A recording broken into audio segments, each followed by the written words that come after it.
trust in thee. Through surf and storm and flooding gale, I shall honor the speed. Semper Fidelis on God. The United States Navy was founded in Philadelphia on October 13, 1775. The formal Continental Army launched their first commissioned ship from a private shipyard just below Carpenter Street on May 10, 1797. This was also the place the first 4 vessels sailed to.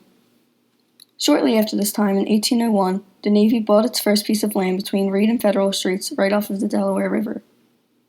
This was called the Southwark Yard. It was the first Navy shipyard in the United States. The Southwark Yard was a very important production center during the War of 1812 and the Civil War. Some years later, this shipyard transferred over to League Island for only $1, which was a 923-acre land area. After running 2 shipyards for 8 years, Southwark closed down in 1876. League Island is a land area in South Philadelphia right off of Broad Street. It was named the Philadelphia Naval Shipyard. In 1880, though, it was handed over to the federal government. Over 40,000 people were employed with jobs after the time of World War II. About 52 warships were built here, along with the 1,218 that were repaired. Many people that took part in building the ships lived in naval housing up until 1995. The Navy Yard soon closed in 1996. The last important ship built here was called the Blue Ridge. The city of Philadelphia regained control of the Navy Yard again in 2000. It expanded to be 1,200 acres and now houses over 145 companies. More than 11,500 people are employed with jobs within these companies. Today, the Navy Yard still includes historic buildings such as Quarters A, which is the Navy Yard's oldest building. It also still contains naval sites and buildings including Building 500, Building 501, Building 543, Dry Dock 1, and more. The Navy Yard today contains many businesses, companies, and restaurants. For example, there's restaurants including Los Beato and Mercer Cafe. Companies and businesses have buildings and offices throughout the Navy Yard such as the Philadelphia 76ers, the Philadelphia Museum of Art, the Police Department, Pennsylvania State University, PNC Bank, the Tasty Cake Company, and the Urban Outfitters headquarters. The Navy Yard Master Plan provided a framework to attract the investment in infrastructure, open space, building renovations, and new construction necessary to begin establishing the Navy Yard as a progressive urban campus for office, industrial research, and residential activity, says the Navy Yard website. The Philadelphia Navy Yard is quickly expanding with new features coming soon. Expanding the subway down further on South Broad Street into the yard is even in mind.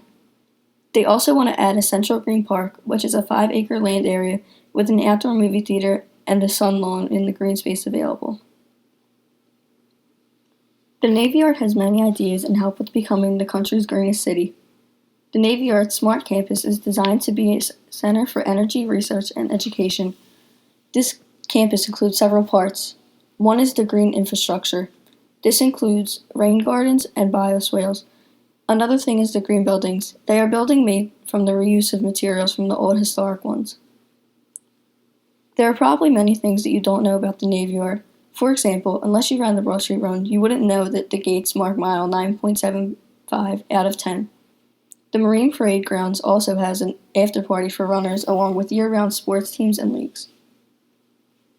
Whenever a movie is filmed in Philadelphia, directors from Paramount Pictures and M. Night go to an old airplane hangar to use as a sound system. The film Unbreakable and television series Cold Case has seen filmed in the Navy Yard. The Navy Yard is broken into 7 parts: the Commerce Center, the Shipyard, the Historic Core, Mustin Park District, the Canal District, the Port, and the Central Green District. The buildings throughout the Navy Yard are numbered in which the order they are built. You could tour the whole area in these buildings at any time. The tour route is about 2 miles and is just an hour by foot. The Navy Yard's facilities are open every day from 6 a.m. until 8 p.m. Along with the Navy Yard, people think of the reserves and Packard Park. The reserves were built in 1962 for naval housing, but were later abandoned in 1995. With the Military Base Closing Act, the piece of land was given to the city of Philadelphia. In 2003, real estate agents and private developers built 2 to 3 story townhouses on different streets and cul-de-sacs. The streets also have Italian names to reflect back on the Italian and American history in South Philadelphia. Before the reserves, Packer Park was used as naval housing from 1926 until the houses in the reserves were built. There also used to be a United States Naval Hospital where the now NovaCare Center is. Packer Park today is an area of row homes in South Philly. This is mainly an Italian-American neighborhood. It is also near all the sports complexes and FDR Park. Just a few blocks away from the Navy Yard is the South Philadelphia Sports Complex. This once had arenas such as the John F. Kennedy Stadium, the Veterans Stadium, and the Spectrum. The Veterans Stadium was imploded in 2004 and the Spectrum was raised in 2011. In the 1920s, this was known as the Neck of League Island. The buildings in the sports complex today are the Wells Fargo Center, Lincoln Financial Field, and Citizens Bank Park. Wells Fargo Center holds Sixers games, Flyers games, Villanova basketball games, and select concerts and events. Citizens Bank Park is relatively new, opening in only 2004. It is where the Philadelphia Phillies play. Lincoln Financial Field, also known as the Link, is the home of the Philadelphia Eagles and Temple Owls. Before the Link, though, the JFK Stadium was home to the Eagles, the Philadelphia Quakers, and several Army-Navy games. The neighborhood and land area around the Navy Yard are important parts of Philly, too. FDR Park plays a large role today in Philadelphia's history and landscape. This is on Broad Street along with the Navy Yard. It was once called League Island Park and today is known as the Lakes to some people. It's a 77 land acre area and includes buildings, parks, sports fields, golf courses, and more.